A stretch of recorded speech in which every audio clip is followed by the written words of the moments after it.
The hotel hallway smelled like lemon cleaner and quiet secrets. I stood outside her door with my knuckles frozen inches from the wood, wondering how a man who'd survived sleepless nights, parent-teacher meetings, and learning how to braid hair could feel this afraid of a single knock. I hadn't planned to come. I hadn't even told myself I would. But when my daughter asked that morning, "Dad, why do you always look sad when Aunt Mara calls?" something inside me cracked open, and my feet carried me here before my courage could catch up. The knock echoed louder than I expected. Too loud, too final. When the door opened, Mara's face drained of color, then filled with something sharper than surprise. Fear, relief, guilt, all at once. "You shouldn't be here," she said, but her voice shook, and she stepped aside anyway. The door clicked shut behind me, and whatever conversation had been happening before I arrived stopped cold, like a record needle yanked from vinyl. She wasn't alone. A man stood near the window, jacket half on, eyes flicking between us as if calculating exits. The silence pressed down on my chest, heavy enough to steal my breath. For a moment, I thought this was it, the proof I didn't want but had always feared.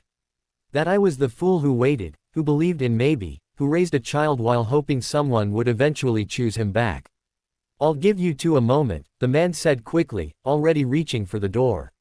He didn't look angry. He looked uncomfortable, like someone who had walked into the wrong room of the wrong life. When he left, the room felt smaller. Too small for the years that sat between us. "You weren't supposed to find out like this," Mara whispered. "Find out what?" I asked, though my heart was already racing ahead of my words. "That you're busy. That you've moved on. I can handle that. I just needed you to say it." She shook her head. "No, you don't understand." I laughed once, bitter and tired. "I understand more than you think. I understand waiting for calls that don't come.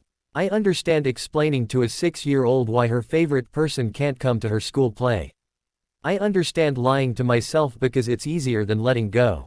Her eyes filled with tears, but she didn't let them fall. "That man wasn't who you think he was." I sank onto the edge of the bed, the weight of the day finally crushing down. "Mara, please. Don't soften it. I didn't come here to be protected. I came because I couldn't keep pretending I was okay." She sat beside me, close enough that I could feel her warmth, far enough that it still hurt. "I'm sick," she said quietly. The words didn't land at first. They hovered in the air, meaningless syllables waiting for context. "Sick how?" She took a breath, long and shaky. "The kind of sick that changes plans. The kind that makes people pull away before they hurt the ones they love." The room tilted. Suddenly the hotel felt less like a crime scene and more like a shelter. "Then who was he?" "My doctor," she said. "I asked him to come here because I couldn't have this conversation in a hospital room. I didn't want you seeing me like that."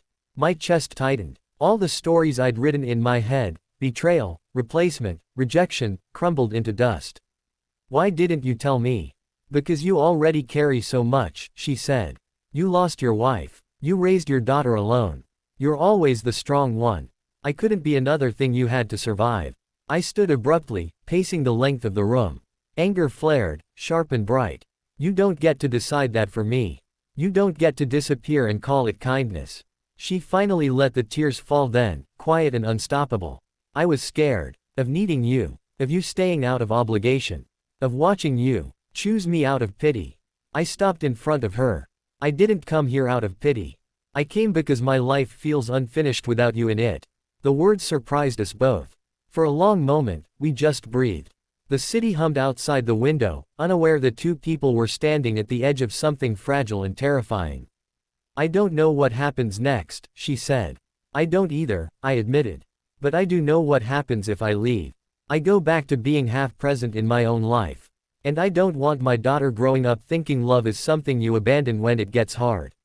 She looked up at me then, really looked, like she was seeing the man I'd become instead of the boy she once knew. "She deserves better than that," she said softly.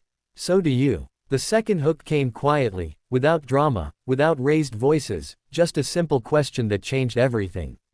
"If I stay," I said, "will you let me be here for all of it? Not as a savior. Not as a burden. Just as someone who loves you." She nodded, once, like she was afraid to promise too much. "Yes." That night, we didn't talk about treatments or timelines. We talked about my daughter's laugh, about the way she insists on mismatched socks, about how she believes adults always tell the truth. We talked about fear and how it disguises itself as independence.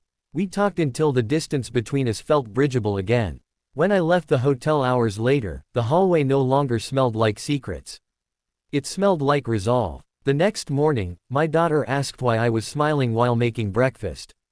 I knelt in front of her, brushing hair out of her eyes. Because sometimes, I said, showing up changes everything. She hugged me tight, the way only a child can, like the world is safest when arms are wrapped around it. And for the first time in a long while, I believed that too.